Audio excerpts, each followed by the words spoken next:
Step right up, dummies, and listen to the stupidest sports show on earth with Rodney Knuppel and Tim Van Stratton.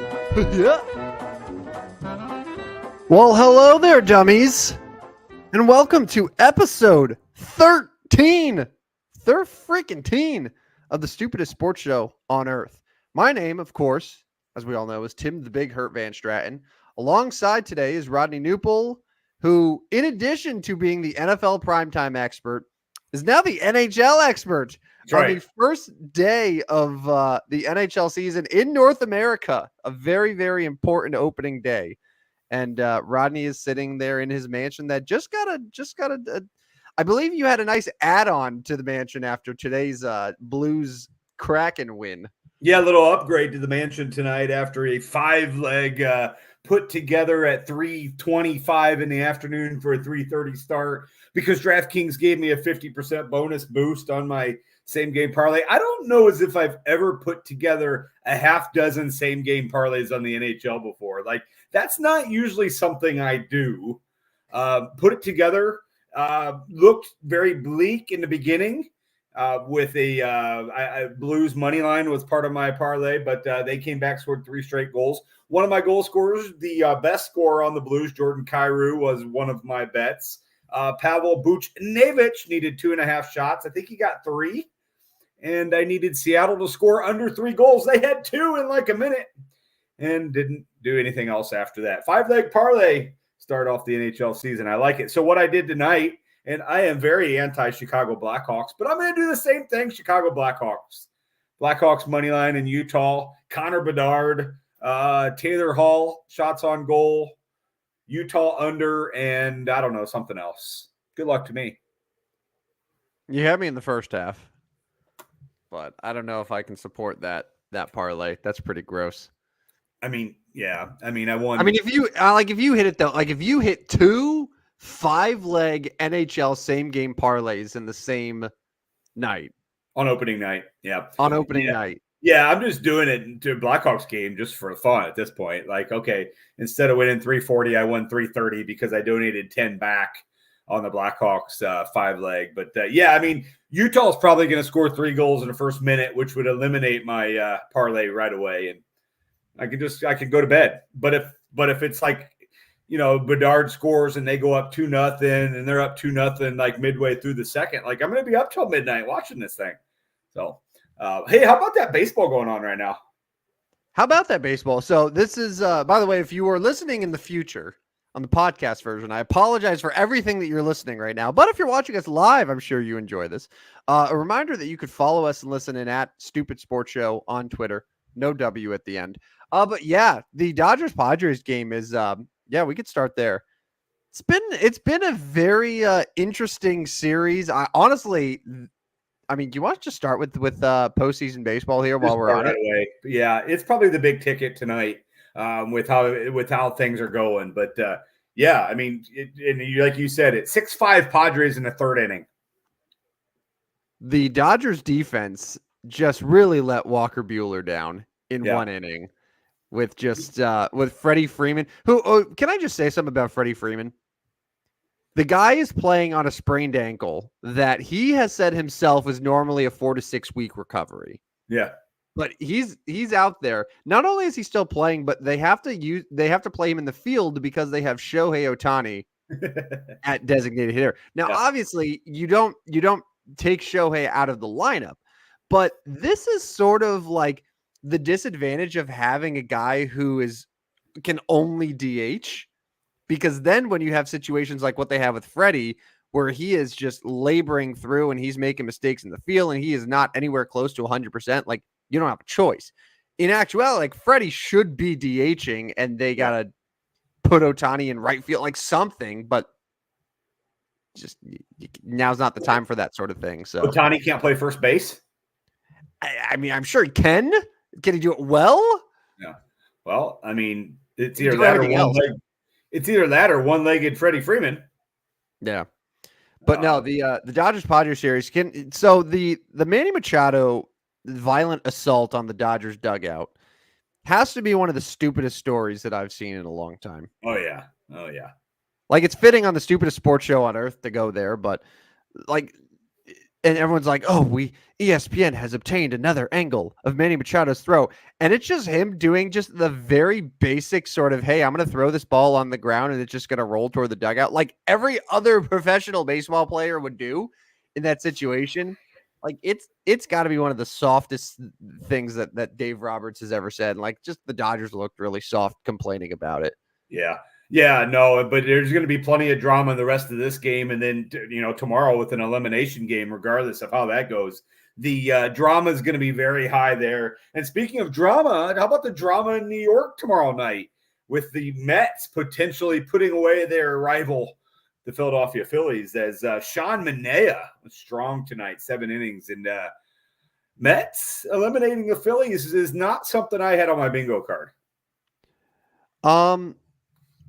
Yes, but I get it. Like the Phillies are definitely a better team, but this is just one of those classic examples of postseason magic. I mean, you being a Cardinals fan, you've experienced this where the Cardinals get in where you're not necessarily saying, "Oh, they're the best team in baseball," but they kind of just everything seems to be going right for them at the right time.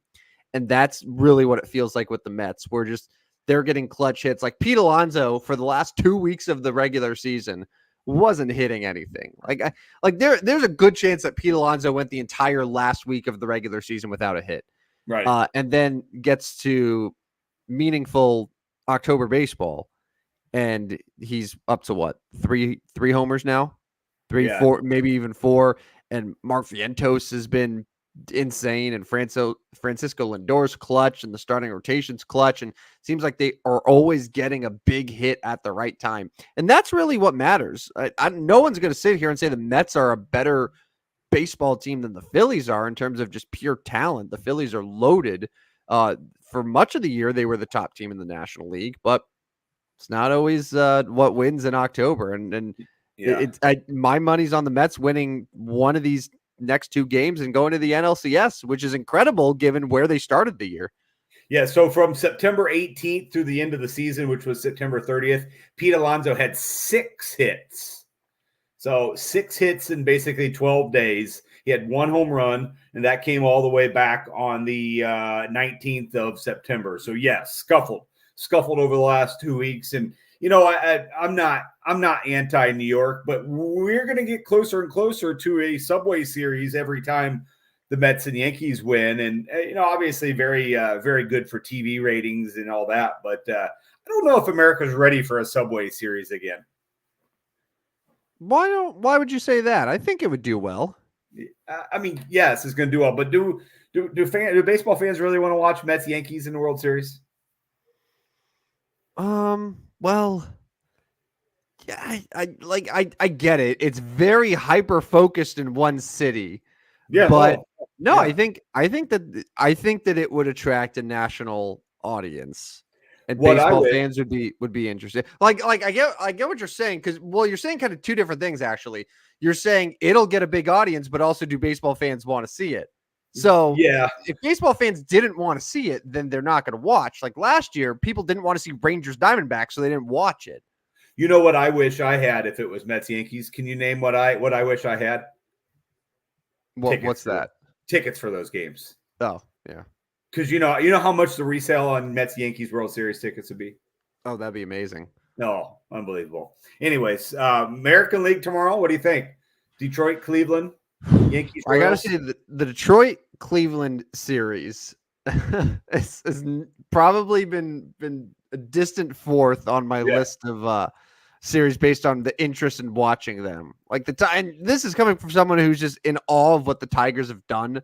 And they had Kerry Carpenter had the 9th inning 3-run go-ahead home run off of Clase, which Emmanuel Clase gave up, I think, 5 runs the entire year. Right. And then gives up a 3-run home run in the 9th inning, which, of course, that's how it works. It was 2 outs, 2 strikes. That series is a toss-up to me. I still think the Yankees are eventually going to beat the Royals, but 2 games now in Kansas City. I don't love the Yankee pitching that's going to be there. I also don't really like how much they're talking in the media, like how much Jazz Chisholm is being like, "Oh yeah, I know we're going to beat the team. Yeah, the Royals got lucky, all this stuff." Like dude, just Yeah. you've been in the league long enough now to where you can't say things like that, and like you've seen wild card teams and these surprise teams. I mean, hell, he was just on a Marlins team last year that no one expected anything out of that ended up going to the NLDS. Like, I don't know why he's sitting here and be like, oh well, we should win. Like, that's not how it works, dude. Yeah, the X factor in the next 2 games in that series is Patrick Mahomes showing up at the K. You hear his after the game last night. That was one of the first is he going to be there? To say, oh yeah, one of the first things he wanted to say. They've got bye week coming up, and his Royals are coming to the K. So look for Patrick. Don't be surprised if maybe Taylor Swift's in the house. Can I throw one more note about that series? Yeah, sure. What does it feel like? Aaron Judge has gotten a pass for how bad he's been in the postseason. Not just this, and I'm not just talking about this year, because Aaron Judge has been in numerous postseasons at this point. He's got over 200 plate appearances in the playoffs. Do you know what his numbers are for his postseason career, which started in 2017? I mean, he's probably batting in the 100s. It's 208. 208, 311 on base, 449 slugging. This year, this postseason, he's hitting 143. Last year in the ALCS, he hit 063 against, or 2022, sorry, against Houston. Hit 063. Yeah, 1 for 7 this postseason. He struck out 3 times in game 1, so 4 strikeouts already in 7 at bats. Yeah, no, I mean, I think the highest. Sorry to interrupt. The highest career strikeout percentage among all MLB hitters in the postseason with at least 200 plate appearances. He's over 36% of the time he's striking out. I mean, Ohtani's was getting it before this series about how poor he was. Yeah, you're probably right, and maybe that needs to heat up on Aaron Judge, especially if they get eliminated before the World Series. Like, we need to talk about Aaron Judge and his failure in the postseason. But yeah, it does seem like that we're not hearing much from the national media. And it's funny because I'm seeing a lot of it from Mookie Betts, and Mookie Betts finally got his first hit in 3 years in the playoffs with a home run today. Right. But like, I'm hearing a lot of it about Mookie Betts and how much he struggled. But yet here you have Aaron Judge, the best player on the New York Yankees, about to win another MVP, and people are like, oh, he kind of sucks in the playoffs. And I remember I was in Jersey 6 weeks ago or so, and hanging out with some people who are Yankee fans, and they were talking. They were like, yeah, Judge doesn't come up in big moments. He don't get me wrong, he's had a couple big hits for them. It's not like he's totally inept in the clutch, but he's not someone that Yankee fans are saying, oh, this guy is absolutely going to deliver for us in the playoffs. Right. They know, but it's about the national media is not really putting the shine on him, which is strange because it's the Yankees. This isn't happening for a guy playing for Cleveland. Right. No, I agree with you. I hadn't heard hardly any of that talk, and I didn't know his numbers were that poor. So, it's something to watch over the next couple games.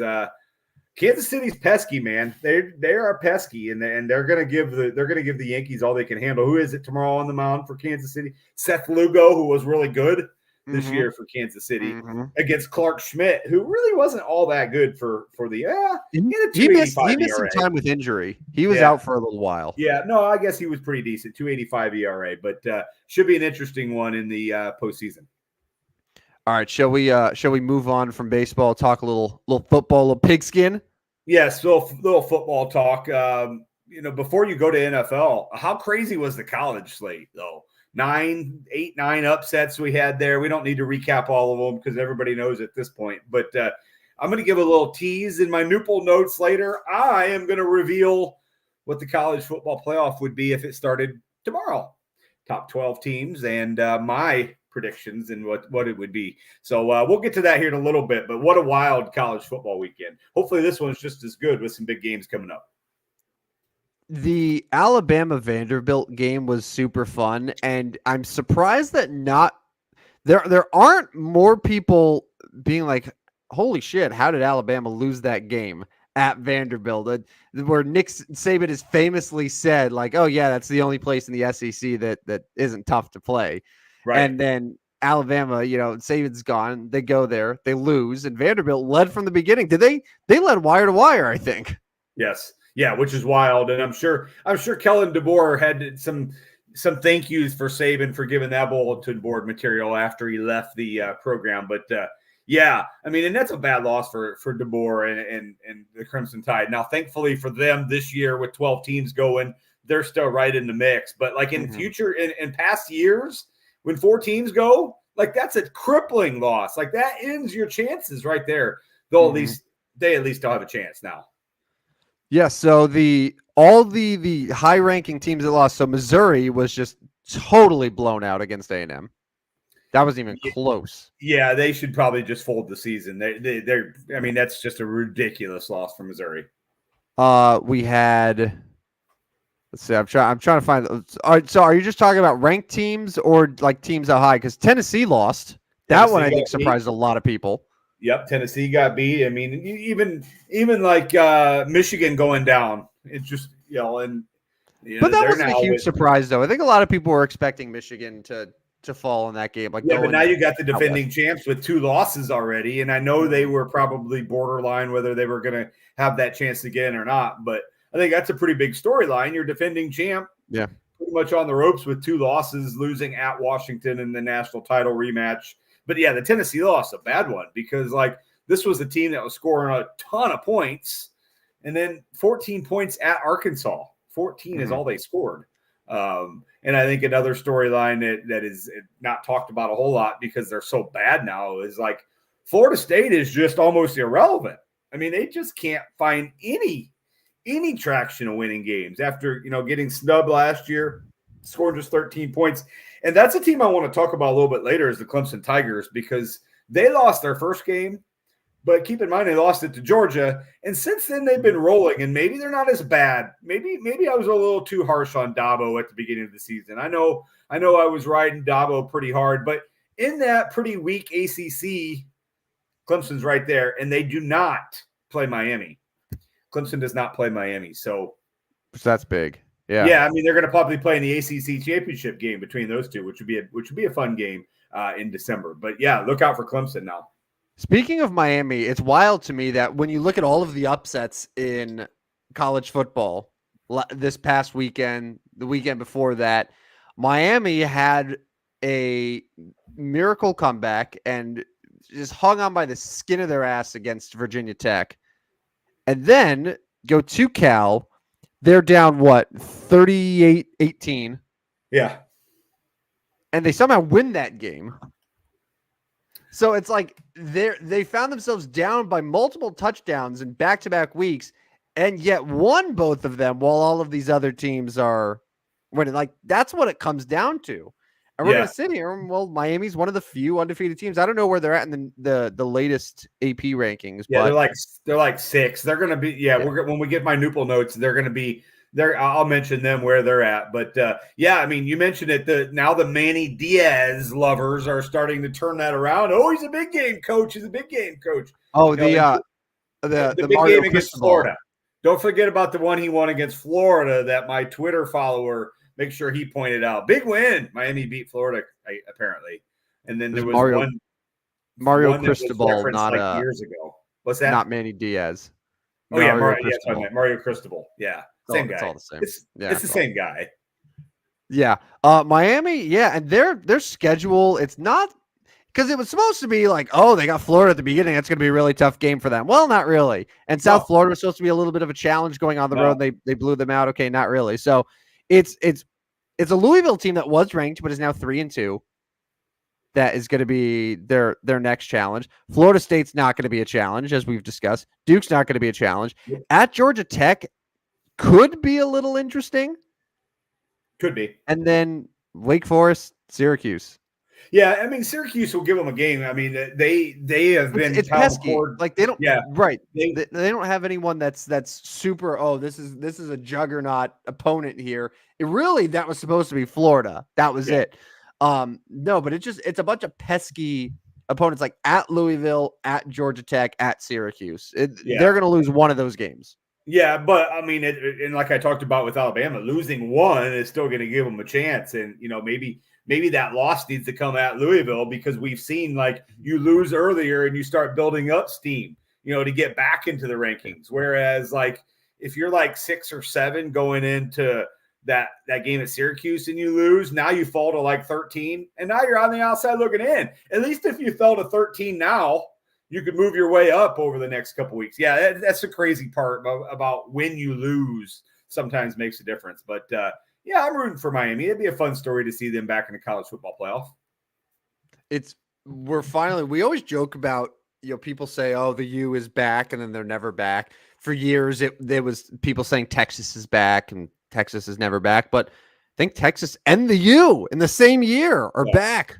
Yeah, Texas and the U. I'm trying to think of any others. I mean, I feel like Nebraska. A lot of people keep waiting for Nebraska to be back, and for a couple weeks, looked like they were. They're not back. Yeah, but they're permanently eliminated by losing to Illinois. You can't do that. You can't lose to Illinois and be back. I mean, they are still 5-1. So Nebraska's solid at 5-1. They got at Indiana and at Ohio State in their next 2 games, both undefeated coming into that game. Do you know who's not back? The University. North Carolina. Well, yes. The University of Southern California. Yeah, they're not back either. Sorry, Lincoln. Did you know that USC, I was amazed when I saw this, has not won a game in the Eastern or Central time zone since the year of our Lord 2012. Yeah, man, and that's rough because they go to Eastern time zone. Well, I guess they host Penn State, but they go to Eastern time zone when they play Maryland in a couple weeks. I guess that's really the only one left for them. But yeah, I mean, with 2 losses and, Ohio State, well, they don't play Ohio State, do they? They got Penn State on the slate. They got Nebraska. So I think Penn State's this weekend. Penn State's this week. Yeah. I mean, for USC, like if you want to bring any relevance back to your program this year and contend in the Big Ten, you have to beat Penn State. You have to win. You have to win that game. Yeah. The list here. These are their games that they've lost. These are all the games that they had in the Eastern or Central time zone since 2012. So 2013, and they, the previously every other year they would go to Notre Dame. Yeah. So it's been a while since they won at Notre Dame. So 2013 at Notre Dame lost. 2014 Boston College. 2015 Notre Dame. 2016 Alabama. That one was in Dallas. 2017 Notre Dame. 2017 that was Ohio State, again in Dallas. Though a lot of times those like neutral site games. Then 2018 at Texas. 2019 at Notre Dame. 2023 their bowl game against Tulane, which was again in Dallas. They should just stop sending them to Dallas. They'll never win there. 2023 Notre Dame, and then Minnesota. Just this past Saturday. And Michigan. Yeah, so, that's not good. No, that's bad. Yeah, not good. Not good for Lincoln Riley. And that we expected, or people expected him to be national title contender. We just haven't seen it yet out of them. But I don't think either one of us are feeling sorry for him.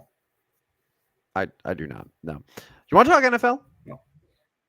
Yes, please. I was like, you want to talk NFL? You're like, no. I mean, 8 minutes of college was enough. What was your favorite weeks? I put week 6. This was only week 5, right? Yes, but I mean, I'm ahead of myself. If you're gonna ask me what my favorite game is, come on, we know the answer to this. Bears Panthers, obviously. Yeah, Bears Panthers, another parlay hit. Another parlay hit for me, man. Like it was a Caleb Williams, DJ Moore almost hit at halftime. That's the kind of cool part. Like I sent you guys that screenshot, and Caleb Williams was like 22 yards away from cashing it at halftime. Now, obviously, the Bears were going to have to hold on to that -4, and Cole Kmet was not going to have to go backwards, and just a few other things. But yeah, I mean, and Caleb Williams, I don't know, man. He might be the real deal. Some of his balls were pretty freaking good. I'm telling you, I'm not. I don't like the Bears.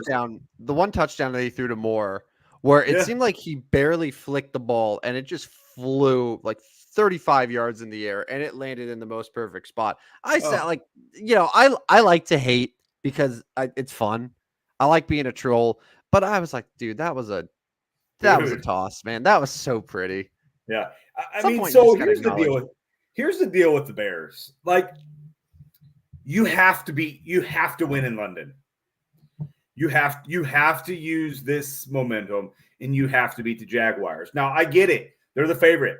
But at 2.5, they're not much of a favorite. And Jacksonville finally has a little bit of confidence, a little bit of momentum. Like, I could see a scenario where they go over there and lay an egg. Jacksonville wins their second in a row. You know, Jacksonville has the experience in London, whether that means anything or not. We've seen kooky games in London, but if you're the Bears, you have to go to 4-2. You go to 4-2 with that bye in week 7, and there's just a lot of momentum. You're bursting in Chicago at the seams with 3 straight wins at 4-2. You know, I know the Vikings are ahead of you, but you're second place in the division, and then you're going to go to the Capitol and play the Commanders in a big game. And everybody wants to talk about that game because it's going to be Jaden Daniels, Caleb Williams. But being 4-2 in that game is a huge deal. You do not want to be 3-3 going to that game. You know, and then they go to Arizona after that. So 2 games that are questionable for the Bears, but you have to beat the Jaguars on Sunday. Yeah, the Jaguars won. Even though they won, man, they really let the Colts get back into it and had an opportunity to choke that game away. Also, the Colts still haven't won in Jacksonville in over a decade, I'm pretty sure at this point. So, right. The Jags are still a pretty bad football team. So you're absolutely right. The Bears need to win. Like they have it. Well, and especially too, and we're going to get to this in the next segment here. Like the NFC North is freaking tough. Yeah. And they were not expecting the Vikings to be doing what they're doing. You knew the Lions were going to be good. The Packers are pulling out these gutty wins too. The Bears need absolutely every win that they can get outside of that division because they know once the division games start in the second half of the year, it's going to be a dogfight. Oh, yeah. I mean, yeah, you've got Washington, you've got the Cardinals, you've got the Patriots coming up in those next 3, like after this Jacksonville game. But yeah, I mean, that was an impressive win. Looking at other games, you know, obviously that Bengals-Ravens game was a thriller in the early so fun. slate. Yes, a good back and forth game between 2 divisional teams. Houston and Buffalo was a pretty good game. I mean, it got kind of ugly. Josh Allen's kind of scuffling a little bit right now. Did you saw the end of that game, right? I didn't see it live, but I'm aware of what went on. Yeah. With McDermott and with what they were calling there in the final few seconds of the game. Yeah, I mean, I know he had some clock management issues. Well, yeah, okay. So the Texans have all 3 of their timeouts, right? There's 30. I don't even know how many seconds there are. There might be less than, I don't know, 30 seconds, maybe, give or take a few. And the Bills are all the way backed up, right?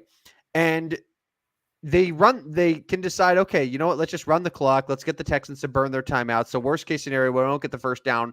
Well, then we're going to give the Texans the ball and they're not going to have any timeouts and they're not going to have a chance to kick a field goal. Instead, they take 2 straight deep shots that are incomplete, stopping the clock. Third one is another pass right in the middle, but Allen throws it way short. So they 3 straight incompletes. The Texans keep all their timeouts. They haven't moved the ball a single yard, so they're punting all the way from the back of the end zone. The Texans catch the ball around midfield, advance it a few yards, and then Stroud gets a play. They get it to Fairbairn's range. They, of course, have timeouts because they didn't have to burn any. Call a timeout, and then Fairbairn goes out and kicks the winner. Like the Bills handed them the game-winning field goal there. It was baffling why they decided to throw the ball 3 straight plays and allow the Texans to just kick the field goal like that. I mean, it seems like too much faith in Josh Allen. You probably take that one shot and then you run it twice. You run it twice. Now they're at least down to 1 timeout and a lot less time on the clock. Right, and also you run the ball and at least you're moving it a few yards. They didn't move at all. They're hiking the ball from the 2-yard line and they don't move the ball at all. And then so the punter is in the way back of the end zone, as far back as he can go. So okay, you're not going to they're going to feel this punt and they're already going to be in your side of the field.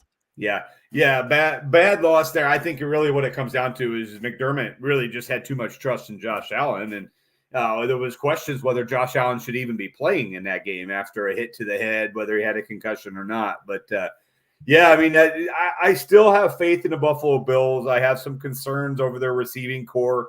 Now, that's going to be an interesting game on Monday night between them and the Jets. We'll talk more about that on Friday.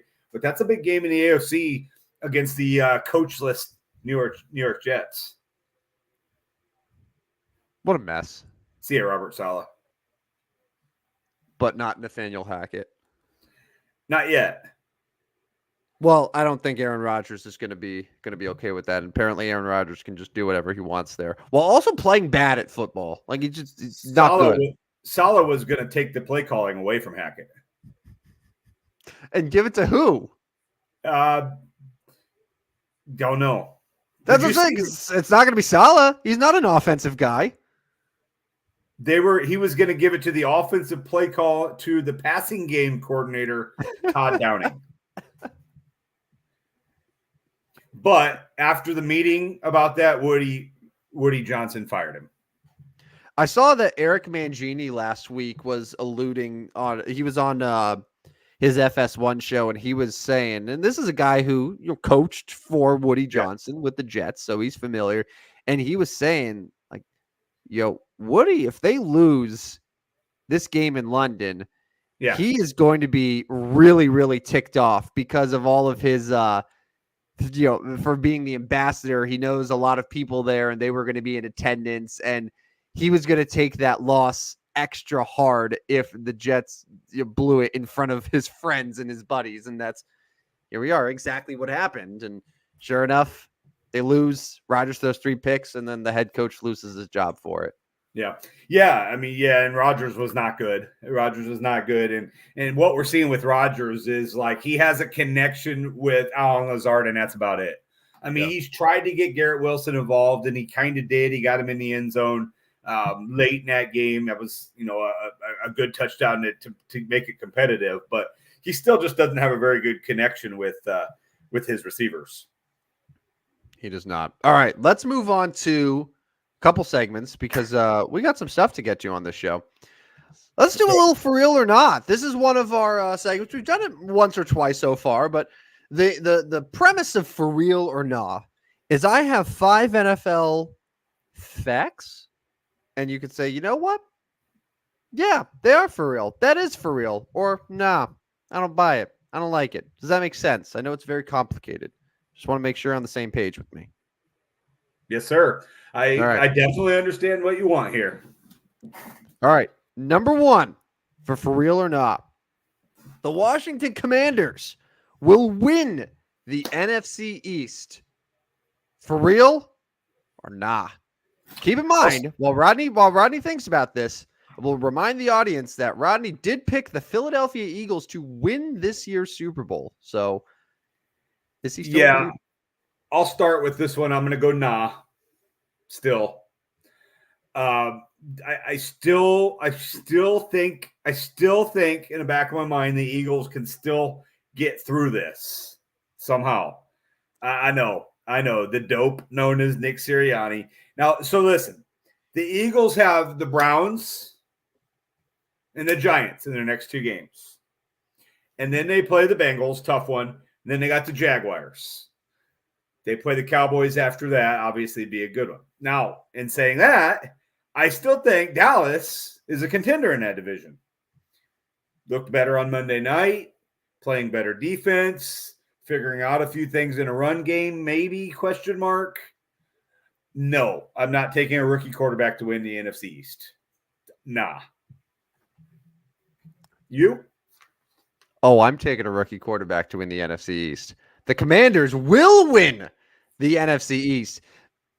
And I go back to, I feel like I mention it every week. There will always be a team that goes worst to first. Always. Always. I want to doubt, but it always happens. And right now, the Commanders are in the driver's seat to do so. They're playing a last place schedule. They have the quarterback that's playing better than anyone else in that division right now. Dan Quinn is a great coach who has vastly improved that defense. That was one of the worst in the history of the NFL last year. So he's gotten the defense at least to competent while their quarterback has reignited that offense. They can attack you on the ground. They have a great game through the air. Terry McLaurin is back. He's rejuvenated after going through 72 quarterbacks before Jaden Daniels. Book it. Commanders, your NFC East champions. For real. So why can't the worst of first team be the Minnesota Vikings? Didn't they tie with the Bears last year in the division? 7-10? No, they were third. Weren't the Bears 7-10? My worst of first, the Minnesota Vikings. I think the Bears were technically worst. I think Minnesota Vikings were 7-10 last year. The Chicago Bears. They both were. But I think tiebreaker. Minnesota's the worst of first. Moving on. What's the next one? This one we should be in agreement. Deshaun Watson's the worst QB in the NFL. For real or not? I'll say it right now. For real. The guy is so bad. Unplayable.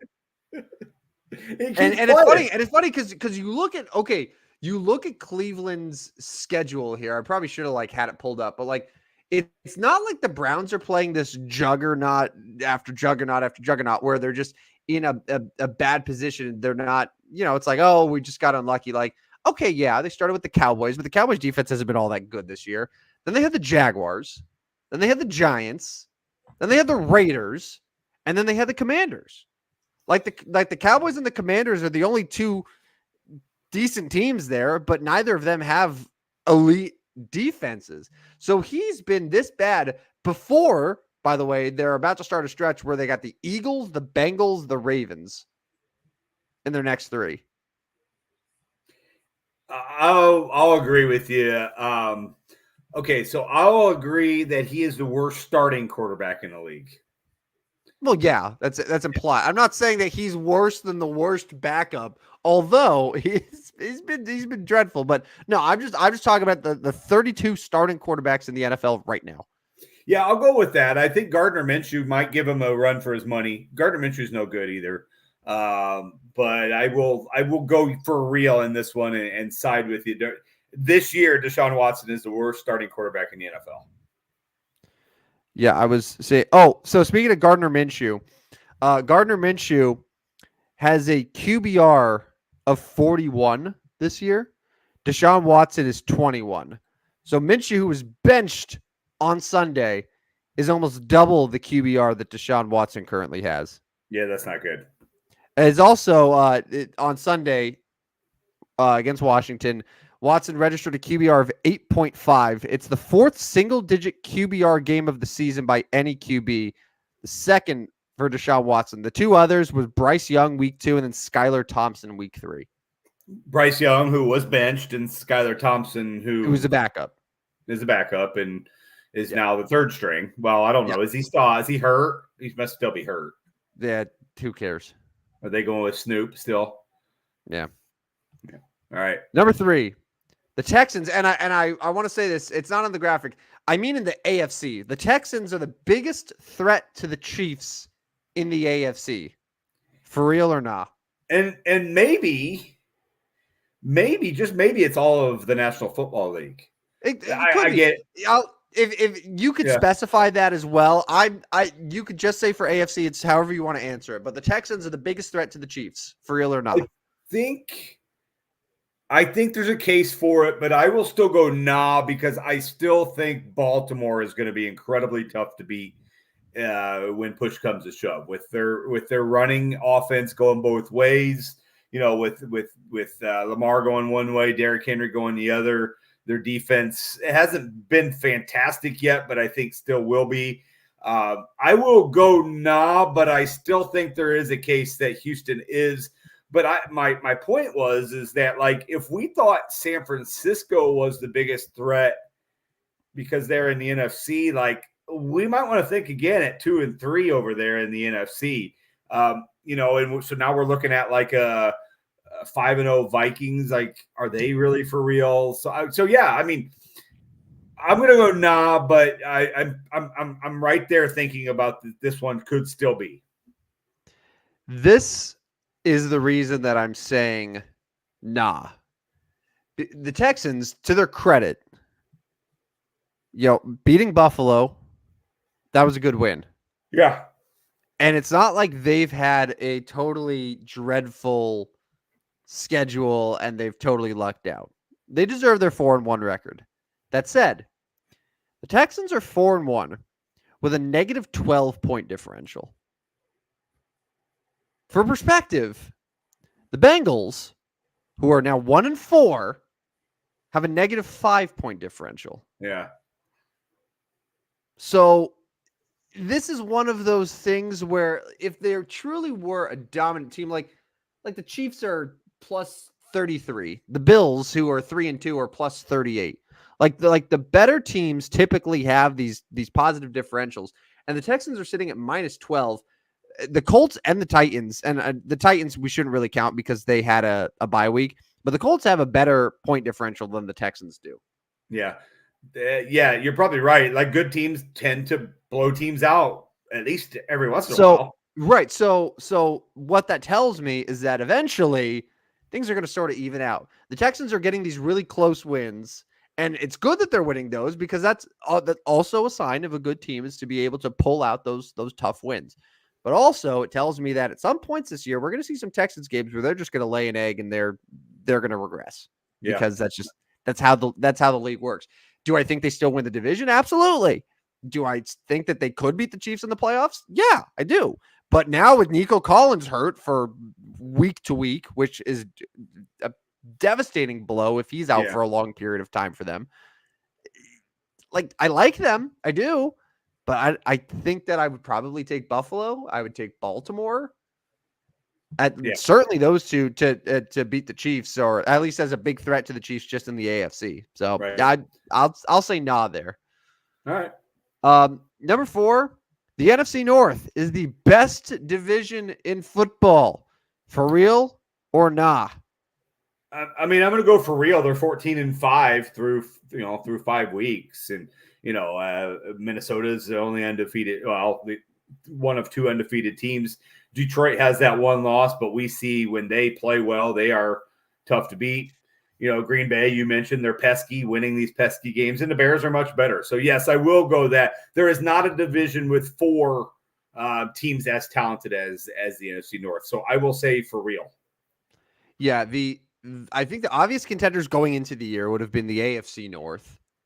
People would have assumed there, but just with the way that Cleveland and Cincinnati seasons have gone. NFC West quietly, but Rams now are sitting at 1-4. Like, yeah, so I think just by default, it kind of has to be the NFC North. Like, you take the worst team in each division, which for the NFC North, it's the Bears, even though I don't think anyone would say, oh, the Bears are as bad as the Browns or as the Raiders or as the Panthers. Like, they're head and shoulders above them. So, yeah. Who would have thought, though? NFC North would all be over 500. Certainly not me. I didn't think the Vikings would be over 500, let alone 5-0. 5-0. All right, the last one. This one I'm doing just for you. For real or not, the Jets are ass. This one's near and dear to my heart. I would like to go back to that because honestly, I'd like to go back to this segment because I feel like when I mentioned how ass the New York Jets were, I feel like I mentioned Robert Saleh may not make it back from London. I really want to go back to that. Like, so I know you're probably thinking as you're a listener like that, you're like, you don't remember what you said? Not really, because I say a lot of shit. Like some's right, some's wrong, right? Like I say a lot of stuff. So and so I'm not really like necessarily pat myself on the back, but I feel like I want to be gratified here by saying I called this. Yes, the Jets are ass. Of course they're ass. It's Aaron Rodgers at like 40 something years old and a poor head coach. Like, yeah, Jets are ass. It's amazing that they can build this competent roster. They can go from Zach Wilson to Aaron Rodgers, and they could still be the laughingstock in New York. Yeah. Like the Giants right now look like less of a clown show than the Jets do. Yeah.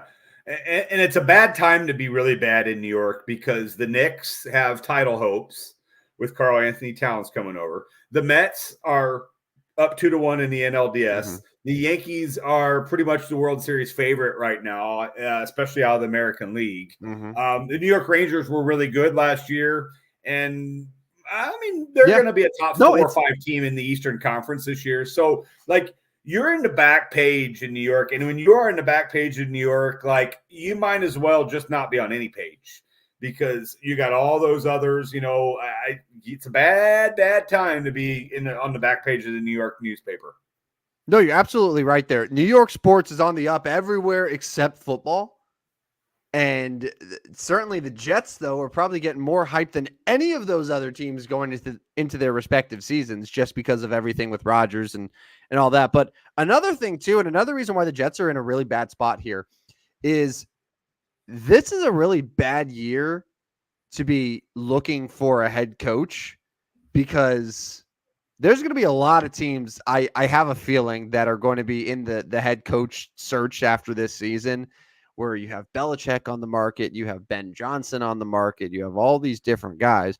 And I look at the Jets, if I'm a potential head coach, and if there's multiple teams that are interested in my services, I'm not sure the Jets rank very high on that list right now. Not if Rodgers is there, not with just the stability of the organization or really instability. It's not a place that I'm looking at and saying that's the spot for me. I'm a lot more interested in New Orleans. I'm a lot more interested in Philadelphia. Like, those are all places I'd much rather go than to deal with whatever nonsense is going to happen with the Jets. And I have to mention this. The New York Liberty are in the Final Four of the WNBA. There's another team getting more attention than the Jets. They are getting that newspaper spot before the Jets. Not good, Woody. Not good. Thank you for keeping an eye out for all sports, Rodney. This is why we have you around here. And just for that, we are now going to transition to Knuppel Knotes. This is the third straight week of Knuppel Knotes. Rodney has had a lot of fun putting these together. And after doing NFL power rankings for the first 2 editions of Knuppel Knotes, it is time for college football. And I need to apologize here because I just realized that I've erred in the way that these are officially branded. Oh yeah. Yeah. These are Knuppel Knotes. Knuppel Knotes. Of course, the silent K is really what makes Knuppel Knotes so great. So I apologize for that, Rodney. I didn't want to disrespect your segment. All right. So without further ado, give us some college football Knuppel Knotes. Yeah, so I'm going to make this fairly quick because we've rambled about a lot tonight, and we're kind of getting closer to the clock than we'd like to be. We really don't want to go much over an hour because you guys start losing interest at that point. Anyways, college football, I'm going to break down, if the playoffs started tomorrow, what my top 12 would be, what the playoff scenarios would look like. And then you can think in your head, oh, is that a sexy matchup? Do I like that matchup? So here we go. The first game, 5 versus 12. That's how we'll do it. 5 versus 12, 6, 11, 7, 10, 8, 9. 5 versus 12. The Penn State Nittany Lions, who are still undefeated, do not get a top 4 yet if the season started tomorrow against the BYU Cougars. And people are probably thinking, BYU? How in the hell? Well, they haven't lost. They are playing in the Big 12. They're right there. Now, you could look at other teams. You could look at other teams for this 12th spot, such as the Notre Dame Fighting Irish. They're not in my top 12, but their loss to Northern Illinois was absolutely embarrassing. They're not ready for the top 12, so I will go BYU. The winner of that game would get number 4, Miami. There's your first matchup. Penn State, Miami would be fun.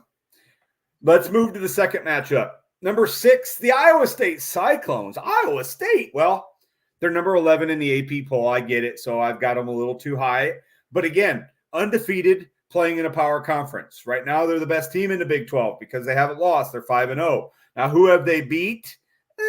They beat Baylor pretty handily last week. Baylor's not real good, but they don't play a great schedule until the final week they play Utah. Here's their opponents coming up: West Virginia, Central Florida, Texas Tech, Kansas, Cincinnati. None of those teams all that good. They should be undefeated going into Utah. I'm going to keep Iowa State at number 6. They'll take on LSU. LSU would actually be favored in this game. Prove me wrong. And the winner of that would get the Oregon Ducks.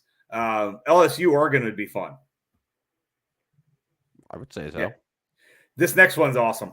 Alabama, Tennessee, yes. SEC matchup, 7 versus 10, and the winner would get another SEC team in the Texas Longhorns. I've got Texas at 2, so that kind of spoils who my number 1 is. It's the Ohio State Buckeyes. Everybody that knows college football knows if it's not Texas, it's Ohio State. If it's not either one, it's Oregon. I've got Ohio State 1, Texas 2, Oregon 3. You could probably toss those around either way. Alabama falls to 7, which means that the Georgia Bulldogs are 8. I mean, for me, that makes sense. I've got Alabama 7 because they beat Georgia. I've got Georgia 8 because they beat Clemson, who was 9. I've got Tennessee 10 because they only scored 14 points against Arkansas. Now, I know Alabama's loss was probably the worst of those because Clemson's loss was to Georgia. So yeah, they've got a decent loss. Alabama's loss was probably the worst here, but I still got Alabama at 7, Georgia at 8, Clemson at 9, Tennessee at 10. Georgia or Clemson would get Ohio State in the second round, which means your second round matchups could be Penn State, Miami. Let's go LSU, Oregon. Let's go Alabama, Texas, and let's go Georgia, Ohio State. Fun. I'm in. Fun. Yeah, December is going to be fun. It's going to be fun right around the Christmas time, New Year's time, and into January. That's my Knuppel Knotes top 12. That will, of course, change with a lot of games coming up over the next couple weeks. We'll revisit this in like 2 weeks and give you a better update. Boom. There we go. All the people complaining about, the expanded playoff, it makes the regular season less meaningful, will immediately regret that if these matchups come to light and they're like, oh shit, we have like Alabama versus Tennessee and Georgia versus Clemson, and then it leads to this. And it's like, all of these games, because we're all sitting here and we're looking at this Saturday coming up. We're like, wow, look at all these amazing games on the same Saturday. That's what the playoff is going to be. Yeah. I actually realized that I've already botched this because you got to have a non-power 1 in there. So that means Boise State would actually slide into 12 and BYU would get kicked out. Sorry, BYU. No. So it'd be Penn State, Boise State. Fine. Boise State would be fun because Ashton Genty would be playing. That's my Heisman. 1,000 yards before he reached 100 carries on the season, by the way. Crazy. And just keep scoring touchdowns. Nuts. All right, shall we recap our best bets for betting? Yes, sir. This one I'm not sad, but I have gripes. Yeah, I mean we both went 2 and 2. Well, spoiler alert. Sheesh. I had a chance in this one. Georgia, 22 points against Auburn. Yeah, I tailed you on this one too. Had a chance, but no cigar. Couldn't get it done. What did it end up being? 15? Yeah. And Georgia had a chance late to try to get in. They didn't get in, and that was a loss. I was watching this from Chili's. It ended up 18. I was at Chili's because my parents' anniversary was Sunday, and we were out Saturday night for it. And I know Chili's isn't, but that's where they wanted to go. I mean, they've been married 51 years. It's their choice. We went to Chili's. Pretty good. Watching it on the screen at Chili's. They got some deals there. No, I did the 3 for whatever. I don't know. It ended up being like 15, but pretty good. But Chili's underrated restaurant. That should be a list that we do during the off season when it's not football. We start to when we need to fill time. We'll do underrated restaurants just to get back to our radio days. For Friday fun and such. Yeah. All right. So I had Oregon covering against Michigan State. I don't want to spend too much time on this, but I just want to say one thing. You know how coaches always try to lie and say that they don't pay attention to things that are out there in the media or what anyone says? It's the biggest load of bullshit in the world. Coaches who always seem to know exactly what all the reporters are writing about them and what the media is saying because they know exactly the media is like, oh, you wrote this, when they say that they don't care. And they're like, oh, well, we don't pay attention. No, you do pay attention. And they also pay attention to what the point spread is before a game. Because Michigan State, down 31-7 with 40-something seconds left, has no other reason to kick a totally meaningless field goal other than because they know exactly how big of an underdog they were going in. And they decided, you know what? Screw them. Let's cover.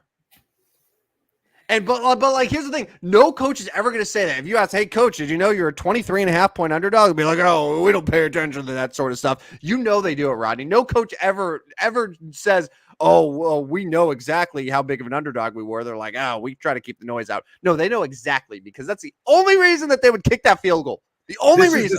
This is the same This is the same program that had the quarterback at the beginning of the year that said, take the over. Take the over. Adrian Childs, remember that? Yeah. Adrian Childs at the beginning of the year. That's all he wanted to do. Anyways, you're right. You got screwed. I tailed you on this one. Like, my number two. Yeah. Keep going. My number two snuck by the hair of their chinny chin, even though they scored like 70 points or something stupid like that, but they gave up all sorts of points to Utah State. 62-30. So we covered by 5 points, but like Utah State flirted with coming back. It was 49-17 for a while. And then somehow, I don't know how, but Utah State scored like 2 straight touchdowns to make it interesting. Ashton Genty's my dude. He is the dude. Boise State covered. I'll take that win. I went into my second best bet for betting, Rodney, and I said the lock of all locks is the Chicago Bears as a 4-point favorite hosting the Carolina Panthers. At no point did this feel like it wasn't going to happen. Except for 7-0 Carolina. Where you put your lock on it and it ends up happening. I mean, again, the fact that it was this low is one of the biggest blind spots that I've seen odds makers have in a long, long time. It was free money. So congratulations for everyone who took the Chicago Bears. Like you, who also took the Chicago Bears and won your third best bet for betting. Your turn. This one felt good. It did feel good. And thank you, Sean McDermott, for your horrible late game play calling and your decision making and handing the Texans a well-deserved home upset. I was very happy to see the Houston Texans win that game. And the first time in 5 weeks, Rodney, that I've won more than a single best bet for betting. Yes. So don't click it yet, because I have to apologize mostly to myself on this last one, because I have done a better job this year of any years in my history of really trying to think about what I want to do with a bet, what's been going on, things like that. And I have said all along, the Jets are ass. The Vikings are legit. So what do? Mm-hmm. I was confused too. I was very confused when you did it. I took the New York Jets to win on the money line plus 120 against the Vikings. Now, they had a chance late. Yeah. They had a chance late. And then who threw his third interception? Bad decision by me. Just a bad decision. And I didn't even call. This wasn't prime time, so this wasn't included in my expertise in prime time betting. So 8:30 in the morning is not prime time. Anyways, I finished 2-2. I don't know why I put a check on this. I think you know what it was? Because you won, because your team won. I think subconsciously, yeah. So my last best bet for betting, I said, listen, with no Neighbors, no Singletary, I just don't think the Giants are going to have enough firepower. Little did I know that a little guy named Tyrone Tracy would be just slicing and dicing. Rodney, that guy's good. He's a good little running back that the Giants have there. Wan'Dale Robinson was getting all the targets. Darius Slayton had a couple huge plays, your boy.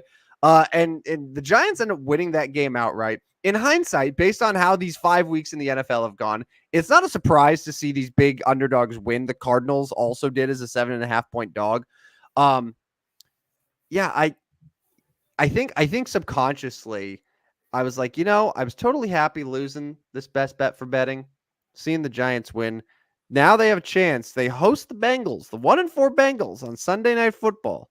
I can't wait for Friday to hear what the primetime expert has to say about how that game is going to go when Jackpot Joey comes to the Meadowlands. Yes. Face my Giants. So make note that I want to discuss the Seattle Seahawks on Friday. You do? I do. I want to discuss the Seattle Seahawks when we get to Friday. We don't have time tonight. I want to talk Seattle Seahawks Friday because I got a little theory going on here. Well, you know that they play Thursday night. They host the San Francisco 49ers on Thursday Night Football. That's fine. That's fine. But I want to come back to this game on Friday and talk about my theory. Well, now that's a hell of a tease, man. I guess you got to listen on Friday. Holy cow. Anyway, after our this last week, you and I both went two for 2 or 2-2. So you're up to 12, 10-1.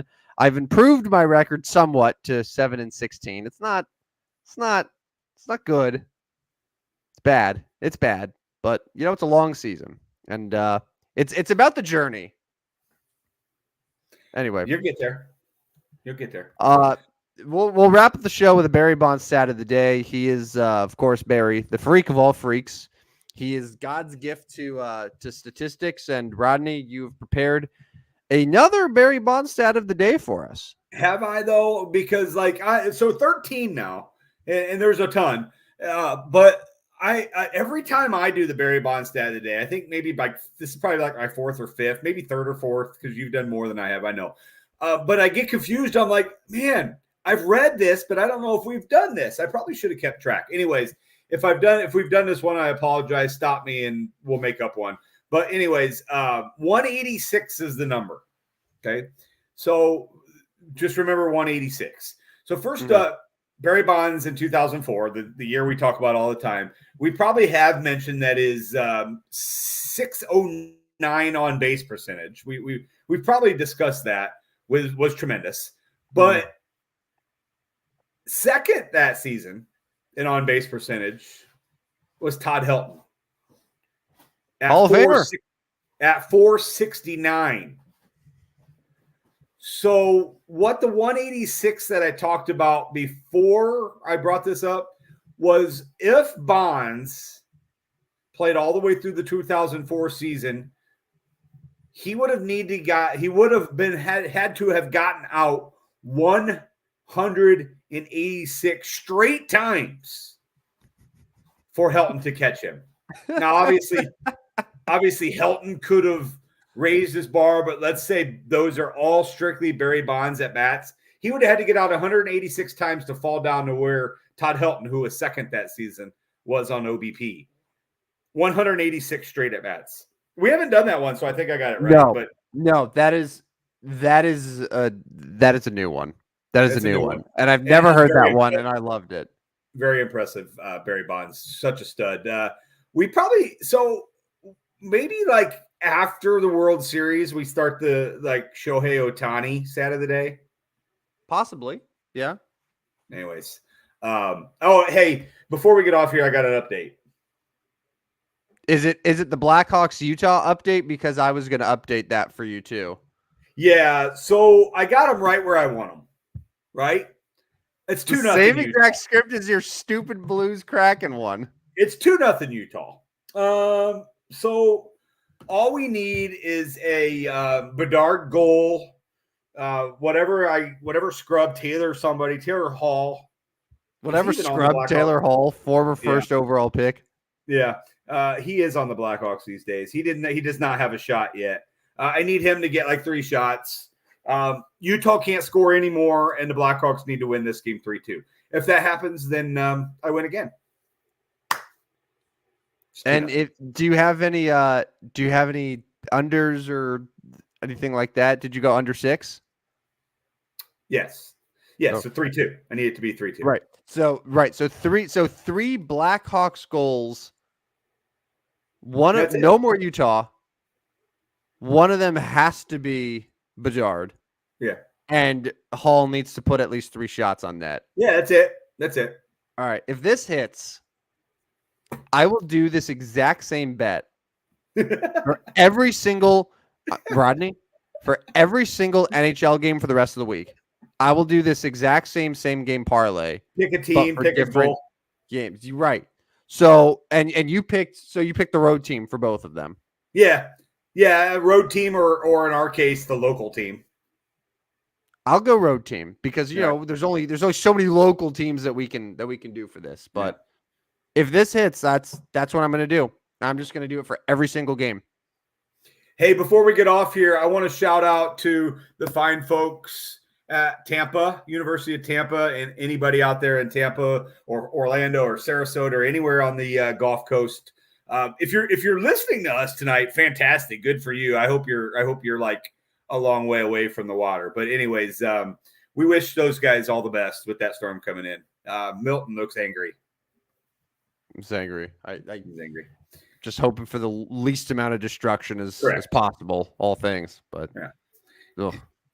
anyway, on that, I'm not very good with the transitions. I mean, I don't mean to make light of this sort of thing. It's a devastating thing. It's just I'm very awkward.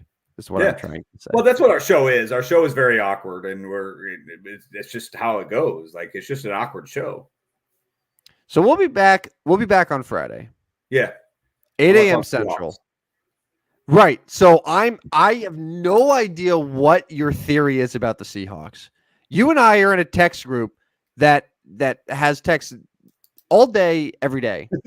You've never once said anything about the Seahawks theory, and I'm dying to know what it is. So save it. Someone please remind us. I'd love to talk about that. We're also going to preview NFL Week 6, college football. Maybe the best college football Saturday that we're going to have this season until the playoff? Question mark? Also talk. Will the MLB divisional round be done by then, or a couple of them? It should be over. I believe Game 5. So Game 5s are going to be Friday. American League Game 5s could be on Saturday, Tuesday. Yeah. No, I think they're going to be on Friday. So NL could be done by then. I think both are going to be done actually, because Game 3 is Wednesday. No, you're right. Game 5s in the AL will be Saturday. Yeah. Because Wednesday we got 4 MLB games tomorrow. Correct. I'm fired up for that. Let's do it. I think every MLB team that I've gone into the game saying this team's going to win has lost. I have not bet a single one because I'm so bad at it. Legitimately, if I was like, this team's going to win, they lose. Baseball betting is hard. Just ask Pete Rose. R.I.P. See, there you go. Now you throw a R.I.P. Pete Rose on my lap. Jesus, dude. Now you guys send us out. Reminder that you can follow us at Stupid Sports Show on Twitter. Also, subscribe to our YouTube. Subscribe to our podcast as well. Give us a rating. Download Spotify, Apple, iHeart. We're at all of them. And we mentioned this last week, but if you have any interest in helping out our show and getting a lot of shout outs for it, a lot of logo there. Basically, Rodney, what I'm trying to say is that there are many ways that you could put your name, your business on what we're doing here, and it's going to be mutually beneficial. So reach out to myself, reach out to Rodney.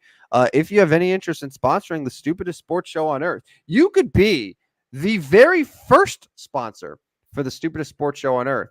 And when this show eventually gets to the point where we overtake McAfee, you will still have the honor of being the first ever sponsor of when we were just wee lads doing the show on Tuesday nights and Friday mornings. That's right. So yeah, that's all I got, Rodney. Any other things you want to talk? Any other tragedies, deaths that you want to throw out before we get out of here? 6-5 Padres top the 8th. I smell a Dodgers comeback. I was wondering what that stench was, so that makes sense now. All right, let's get out of here. It's late. I'm getting loopy. For Rodney Knuppel, who is the NFL primetime and NHL expert, I'm Tim the Big Hurt Van Stratton. We'll talk to you again Friday morning, 8 a.m. Central, 9 a.m. Eastern, right back here on our Twitter page, on YouTube. It's going to be a fun time. talk Seahawks conspiracy theory, I guess. Okay. Well, I'll see you then, Rodney. Sounds good, man. See you Friday. All right. Goodbye, everyone. Step right up, dummies, and listen to the stupidest sports show on earth with Rodney Knuppel and Tim Van Stratton.